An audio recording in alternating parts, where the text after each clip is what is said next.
ብዙ ጊዜ አይ ካለው በቃ ቤት በኩል እንደማገኝ ግራ ስለገባኝ ብቻ ነው የእውነት እግዚአብሔርን ዛሬ በእውነት በጣም ነው የማመሰግነው። የእውነት ተንበርክኬ ነው የማመሰግነው። ምክንያቱም አልችልም፣ ግን ያው እግሬን ግን ቢሆንም ሳላቅም እግዚአብሔር እውነት ቀኑ ደርሶን የሆነውና በጣም ነው የማመሰግነው። ስላገኘሁ ደስ ብሎኛል እጅግ በጣምና ያው እንዳልከው ጊዜ የለክም፣ ያው ብዙ ሰው ስላለ አጥር አድርጌ ያለሁበትን ነገር ልንገርክ። የተፈጠረው ነገር ያው መጀመሪያ ያው በማህበራዊ ሚዲያ ነው ህይወቴ የተመሰቃቀለው እና መጀመሪያ ላይ የነበርኩበት ሀገር ሐዋሳ አካባቢ ነበርና ከዛ ተነስቼ ወደ አዲስ አበባ ያው አንዳንድ በህይወት ክስረት ውስጥ ገባሁና ወደ አዲስ አበባ ለመሄድ በመገደድበት ሰዓት አንድ በሚዲያ ስራ እንሰጣለን የሚል ስራ እንትን የደረሰኝና ያንን ነገር እንትን ለማድረግ በስልክ አወራኋቸው። እሺ ብለውኝ ያንን ነገር እንትን ላደርግ ሞከርኩኝ፣ ላናገራቸው ሞከርኩኝ። በቃ አዲስ አበባ ስትመጣ ደውልልን ብለውኝ ያው ሚዲያ ላይ ያገኘኋቸው ስልኩንም እና ይሄንን ያው ሌላውም ሰው ትምህርት ይሆናል ብዬ ነው ይሄንን ነገር የምነግራቸው። ምክንያቱም ማንም ሰው እንዳይሸወድ ነው በአሁኑ ሰዓት።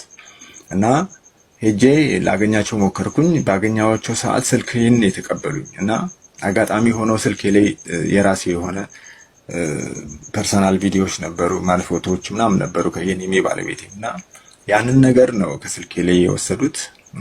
ወስደው እኔ ባላወቅኩት መንገድ ነው ወስደው በቃ ስንደውልልህ ትመጣለህ በሚል ላኩኝ። ከዛ እኔም ስራ አገኘሁኝ ብዬ በቃ ኦንላይን ስራ ይሄ ሴልስ ምናምን የሚባል ስራ ትሰራለህ ነው ያሉኝ። ይሄንን ነው እኔ የተረዳሁት እና ተረድቼ ቤት ገባሁ። ቤት ከገባሁ በኋላ ነው እንግዲህ ከ15 ቀን በኋላ ስደውል ሳይ ስልካቸውን አይደውሉልኝም። ደውዬ ቼክ ሳረጋቸው የሚሉኝ ምንድነው የሆነ ቪዲዮ ፎቶ እንደወሰዱብኝና በዛ ላይ ያስፈራሩኝ እንደሞከሩ ነው የዛቱብኝ። በኋላም ያው ያን ቪዲዮና ፎቶ እናጠፋለን ብር ታምጣ የሚል ወደ 300 ሺህ ብር ታመጣለህ የሚል ነገር ሲሉኝ እኔ የሰዓቱ ስራ ፈላጊ ነኝ፣ እንደዛ አይነት ብር ማግኘበት ሁኔታ ውስጥ አልነበርኩኝም። በጣም ግራ ገባኝ። ከዛ በኋላ ነው እንግዲህ ሌላ ቪዲዮ እንደገና ይሄን ብር ማታመጣ ከሆነ ሌላ ቪዲዮ እኛ እንሰጣለን፣ ያን ቪዲዮ ሰርተክ ከዛ እናጠፋለን የሚል ነገር አሉኝ። የላኩልኝ ቪዲዮ እኔ ምን እንደሆነም ነገሩን ስለማላቅ ሳላውቅ ሰራሁኝና ላኩላቸው። በኋላ ሁለቱን ቪዲዮ ይዘው እንደገና ሌላ 500 ሺህ ብር አምጣ በሚል ነው አስፈራርተውኝ ምንም ማላቅበት ጉዳይ ውስጥ ገባሁኝ። በቃ ወደኩኝ፣ ራሴን አላቅም። እንደገና ድጋሚ ሲያስፈራሩኝ በጣም ሳትኩኝ፣ ራሴን ወደኩ። በቃ ፓላራይዞን እንዳለ ሰውነቴ ሙሉ ሰውነቴ በድንጋጤ ማለት ነውና ይሄ ከሆነ በኋላ ነው እንግዲህ ህይወቴ በጣም ምስቅልቅል ውስጥ የገባው። በቃ ይሄንን በማስፈራራት በየቀኑ እያስፈራሩኝ ቀጠሉ። ከዛ በኋላ ነው ወደኩኝ።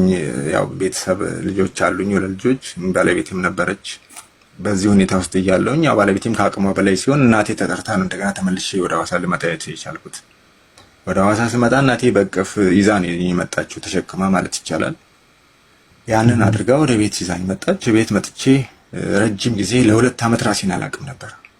ራሴን ሳትኩኝ። በቃ ራሴን ስቼ ሙሉ ሰውነቴ ፓላራይዝ ሆነ፣ ከላይ ከእጄም እግሬም ሁሉ ነገር ይበቃ። በዛኔ ያው ሕክምናም የተወሰነ አደረኩኝ፣ ግን ምንም ለውጥ አላመጣም። ለ2 ዓመት አልጋ ላይ ነበርኩኝ። ለ2 ዓመት ሙሉ ማንንም አላቅም ነበር። አጋጣሚ ሆኖ ቤተሰቦቼ ደግሞ በሌላ እምነት ውስጥ ነበሩ ያሉት።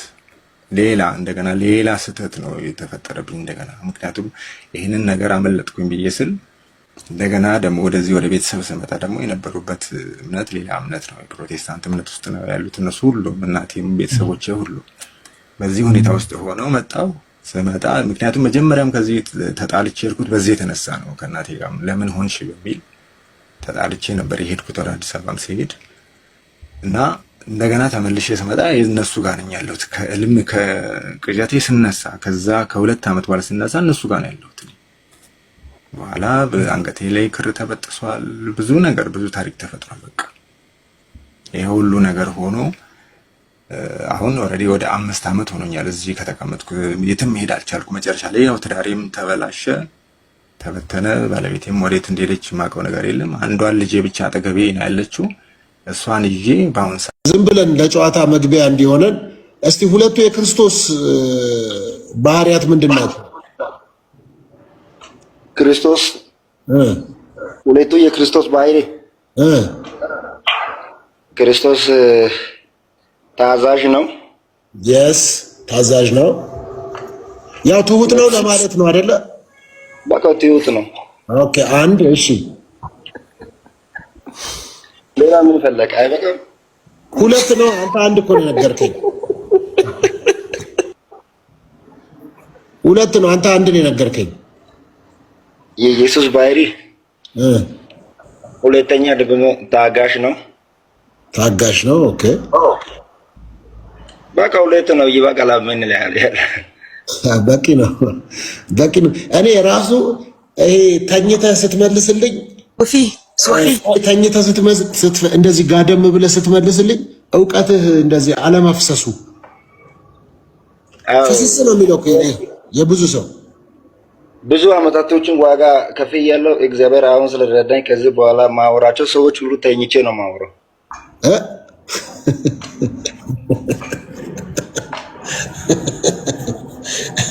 እሺ ጋይኖ ፕሮፌት ሶፊ እስቲ ቴዎሎጂካል ባክግራውንድ አለ። አንተ ተምረሃል፣ በስነ መለኮት ትምህርት ቤት አልፈሃል።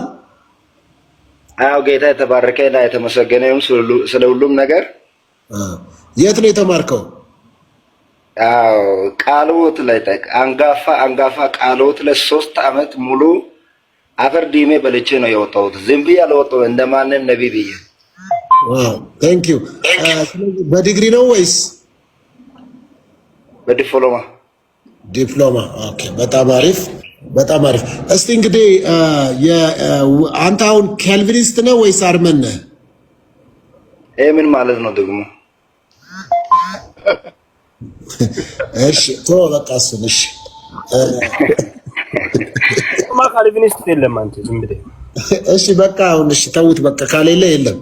እሺ እንግዲህ የወንጌል አማኞች አጠቃላይ የሚታወቁበት በተለይ ብቻ የሚል ወይም ደግሞ ሶላ የሚል ሶላ አላቸው። እስቲ ስለዚህ አምስቱን ሶላዎች እስቲ ንገረኝ፣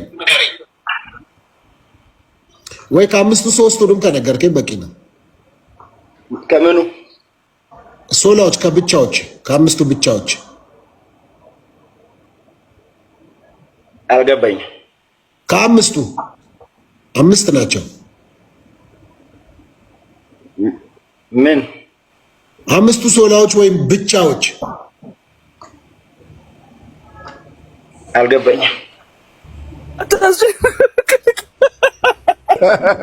ሐሰተኛ ነው ተረጋገጠ። አየህ እንደዛ አይነቱ ናቸው ነቢያቱንና።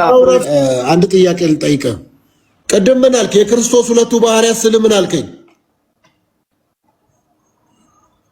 ሰምተሃል? ሁለተኛ ለምን እደግማለሁ? ንገረኝ። ምንድን ናቸው ሁለቱ ባህሪያት? አልነገርኩም እኮ ንገረኝ። አሁን አዲስ የመጡ ሰዎች ስላሉ ንገረኝ። የክርስቶስ ሁለቱ ባህሪያት ምንና ምን ናቸው? ኢየሱስ የክርስቶስ ከባህሪው አንደኛው በቃ ለማንም ይታዘዛል፣ ትሁት ነው፣ አንድ ሩሁ ነው፣ ቸር ነው፣ ደግ ነው። በቃ ደግ ነው፣ እንደማንም ጨካኝ አይደለም። አንድ ነገር አንተ ከሆንክ እንደ ኒቃ ይዞ እንደዚህ የሚበር አይደለም። አንተ ብትደክም አንተ ብትበረታም አይዞ ልጄ ወዳለሁ ሶፊያ ወዳለሁ የሚል ነው የኛ አምላክ። ማይፈርድ ሰምተኛል። ስለዚህ ግን ይኸውልህ እኔ ጠየኩ ሁለቱም ባህሪያት ነው። አንተ እኮ 10 አረካቸው እኮ። ስንት አባላት አሉ ቸርች ላይ? 10,000 ወንዶ ገነት ላይ 10,000 ምንድነው? በዛ ማለት ነው። አይ 10,000 እንዴት አላውቅም ብዬ ነው እንዴ። ወንዶ ገነት የሚኖረው ሰው ራሱ 10,000 ይሆናል እንዴ? አንድ የምታስታውሰውን ድንቅና ተአምራት ንገረን። በአንተ አገልግሎት ቅድም አንተ ያየው ራሱ ድንቅ ልጁ ስልክ ሰበር ያላይክም እንዴ? ስልክ መስበር ታዲያ ድንቅና ተአምራት ነው እንዴ? አንተ ምን ፈለቀና የሞተው እንዳንተ አይነት አንድ የሞተ አስነስታል።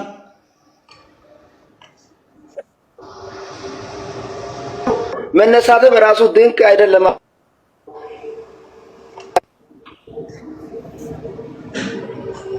እኮ ምንድነው ንገረኝ። ባይዘወይ የሞተ ነገር ብነሳም ሽባ ብተረተርም ዲዳዎች ብናገሩም እየሰማኸኝ ነህ? አዎ።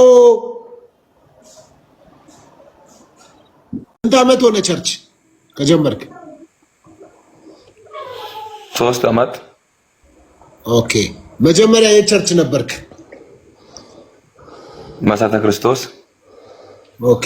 እና ለምን ወጣህ ታዲያ? አይደለም ዝም ብዬ ራእይ ያየሁኝ ወጣሁ። የራእይ አይቼ ወጣሁኝ። ኦኬ። ራእይ አይተህ የራስህን ራእይ አይተህ ነው የወጣኸው? መሰረተ ክርስቶስ ለስንት ዓመት አገለገልክ? 5 ዓመት። ኦኬ።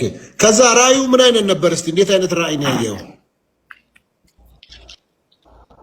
ብዙ አሁን በውስጥ እንትን ብናረግ አይሻልም? አንተ ያንተ ዝማሬ ወዳለው እንዲዘምርልኝ ነው የገባሁት እኮ። እንዘምራለን ግን ለመስረት ብዙ ወጣቶች ካንተ ስለሚማሩ እንዴት ነው ራእይ አይተህ የወጣኸው ነው? እግዚአብሔር እንዴት ነው ያሳየህ? ትንሽ ቀድሜ እዛ ጋር እንደማልቀመጥ አይቼ ነበር። ግን ቸርቹ ላይ ከኔ ጋር ያሉ ሰዎች ትንሽ እንትን ግጭትም ነበር። እሱን ካየሁ በኋላ እኔም መውጣት አልፈለግም እኮ። እንዴት አይነት ነው ያየኸው ራእይ? ራእይ ካለውበት ሌላ ከተማ ውስጥ ሌላ እግዚአብሔር ሰፊ ህዝብና አድራሽ ሰጥቶ አየሁኝ። ካየሁኝ ከ2 ዓመት በኋላ ደግሞ ወጣሁኝ። እግዚአብሔር ይመስገን። እሺ ወጥቼ አገልግሎት ጀመርኩ። ያው እያገለገልኩኝ አለሁኝ። ምንድን ነበረ ስሙ የቸርቹ ያንተ? የክብሩ ጸዳል። የክብሩ ጸዳል ዓለም አቀፍ ቤተክርስቲያን። የሚደንቅ ነው። እንደው ፕሮፌት እስቲ የክርስቶስ ሁለቱን ባህሪያት እስቲ ንገረኝ እስቲ ምንድን ናቸው? የክርስቶስ ሁለቱ ባህሪ በምን አንግል ነው? ባህሪያት፣ ሁለቱ ባህሪያት የክርስቶስ ባህሪ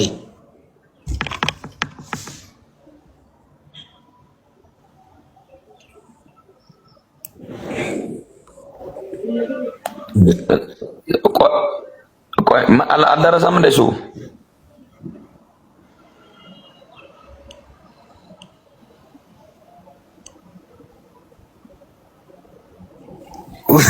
ወጣ